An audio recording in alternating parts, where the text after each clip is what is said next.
Scene looked like moments ago. This is tape.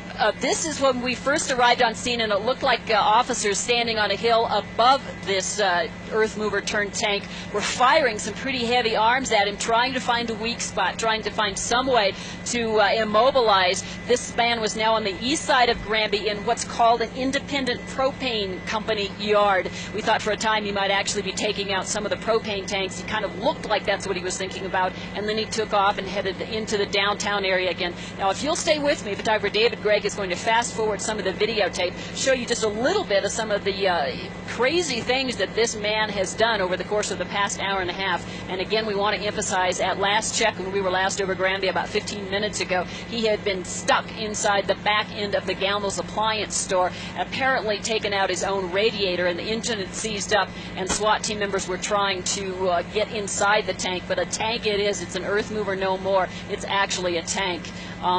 Do you guys have some questions that you would like to pass along? Those are the propane tanks that he was kind of milling about for a time. Absolutely. Luann, can you take us through it chronologically so people get a sense? I know it all started about 3 o'clock this afternoon. Where did he begin? Do you know? He started on the end of town. We are told unofficially, we want to emphasize that, this man owned a business next to the concrete company, that he had a long-standing beef with the concrete company in Granby, a very long-standing, decades old, it was described to us, and then he went after the concrete company first. He then made his way down Main Street of Granby and actually was taking out buildings as he passed, took out much of the town hall, took out the library, may have gone through the Liberty Bank. It actually looks like he might have punched in one side of a new Liberty Bank in Granby and came out the other. This was, these pictures were taken, again, this is fast forward, but these pictures were taken at about 4 o'clock or so. This would have been about an hour into the rampage. And you can see the armor plate on the side of that. It didn't seem to matter what police officers did with the rifles and such, and they could not pierce it. This was an earth scraper they moved in to try to do some combat, to try to in some way immobilize the scraper. Almost got to where he was turning it over at that point there, but the scraper is just no match for the cat there, the caterpillar turned tank.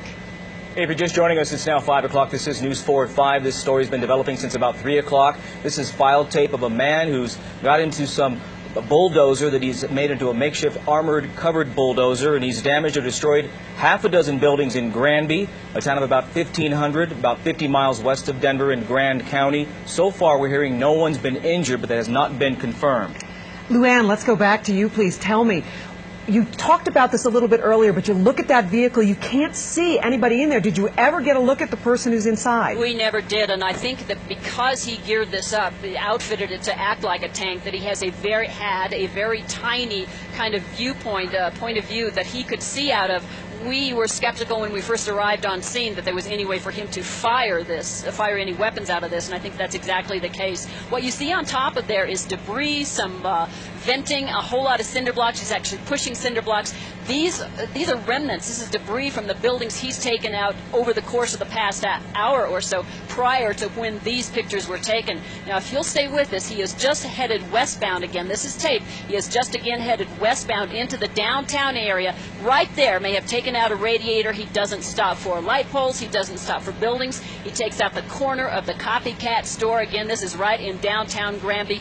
And then the Gamble store next to this became another prime target. He backed up while the radiator's smoking, while he has any power left. He's going to attack that Gamble's appliance store. Many of the stores, the buildings, the offices that we have seen him take out apparently seem to have some rhyme or reason to him, some kind of history, some kind of ongoing gripe that were part of his problem with the city officials and some of the other business owners in Granby. He's going to turn around here and make one last stand and shove that caterpillar into the Gamble's appliance store. Lou, according to some witnesses, that he reportedly also is armed with a machine gun. Can you see that from your vantage point? We think there's absolutely no truth to that. We were hearing different reports, some along those lines. We also heard reports that at one point they were trying to get an armor-piercing machine gun brought in from Hot Sulphur Springs, which is about 10 miles down the highway. That apparently was their thought as to what their only hope was as to how to stop this man. But he actually ended up stopping himself. You can see now that long stream of wet pavement there. That's the radiator. Apparently took out the hose or some other part of a radiator underneath his caterpillar. And he is going to make one last stand, go over the curb, and start punching his way into the gamble store and into the back of that. When we left the area of Granby about 20 minutes ago, he had wedged himself in the back end of this store again, and apparently had taken out the radiator, and he'd become immobilized, and we had SWAT team members trying to figure out how to get inside the Caterpillar. And is that where it stands right now, Lou? Have they gotten inside? Do you know? We don't know. We haven't been able to communicate with our crew on the ground up here. You can see he just is deliberate and determined, and nothing will stop him except his own equipment. What we're going to do, if you can stay with me now, he's going to make one last stand here. We're going to fast forward again and show you how far he gets, and then we'll take it up to where we actually have members of the Grant County SWAT team, the Sheriff's Office SWAT team, standing on top of the Caterpillar, trying to figure out how to get in. I'm sure police officers, sheriff's deputies were themselves assuming for a time that he was armed, because they were trying to keep their distance, trying to take cover. Actually took cover, as you can see there, behind the scraper,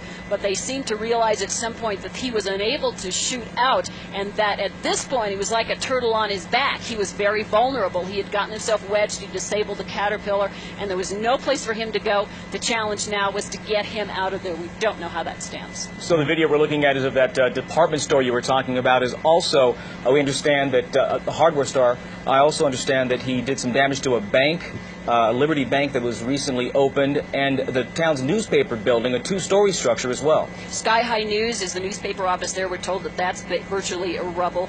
We heard from Terry Hurl on News 4 earlier, and she owns an antique gun shop, black powder gun shop at the other end of the store, and she said that somebody came running in and told her to run out because it looked like this man earlier was making a beeline for their store and then turned and went elsewhere. Yeah, it seems again, as we talked about earlier, that it was very systematic, that he was picking and choosing where he was going, and was very deliberate in his choices. Yeah, there may well have been a method to his madness, which is probably a good way to look at it right now. Pilot Mike Silva, photographer David Gregg, and I have taken a poll. We've been flying collectively about 70 years in this market. We've never seen anything like this. Yeah.